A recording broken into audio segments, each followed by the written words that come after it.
سلام بچه‌های عزیز. امروز میخوام در مورد 4 تا حرکت که بسیار بسیار برای کسایی که قوز پشت دارن که متاسفانه ما به دلیل سبک زندگی غلطی که داریم اکثرا قوز پشت و گردن رو به جلو رو اکثریت داریم. میخوام 4 تا حرکت خیلی عالی بگم براتون که میتونه کمک کنه به درمان شدن قوز پشتتون یا همون کیفوز. اولین حرکتی که داریم بچه‌ها کامل دستام تو هم نگه میدارم. اصلا بچه‌ها از این حرکت استفاده نمی کنم که به در واقع مفاصل انگشتای من آسیب بخوره. دستم به این صورته، کامل میکشم، قفسه سینم بازه و کامل کششم به سمت عقبه نگه میدارم. دوباره کشش، رها میکنم، کشش.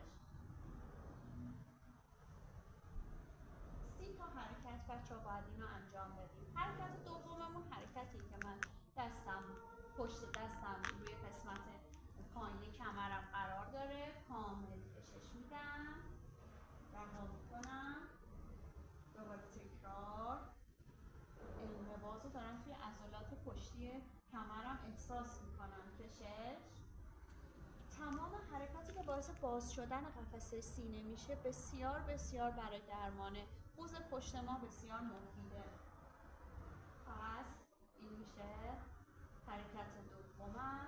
حرکت سومم دستام بازه، یه حالت زاویه اینجا پیدا میکنه، باز میشه، دوباره باز، جمع. کف دست من رو به هواست، رو به بالاست.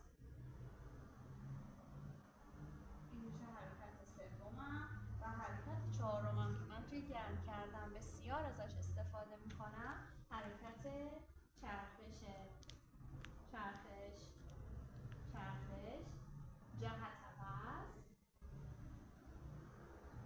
این 4 تا حرکتی که بچه‌ها برای درمان قوز پشت بسیار مفیده. برای کسایی که مبتدی هستن میتونن از 30 شروع کنن، 30 عدد از هر کدوم رو بزنن و بعد به مرور زمان بیشترش کنن. ولی یه نکته‌ای که هست بچه‌ها، تمریناتی که ما برای حرکات اصلاحی و درمانی انجام میدیم تمریناتی که شما باید هر روز انجام بدید. اگه یک روز انجام بدید دوباره ولش کنید، رهاش کنید، برید دوباره 5-6 روز بعد دوباره یک بار انجام بدید، نتیجه دلخواه رو نمیگیرید. پس حرکات درمانی و اصلاحیمون باید هر روز انجام بشه.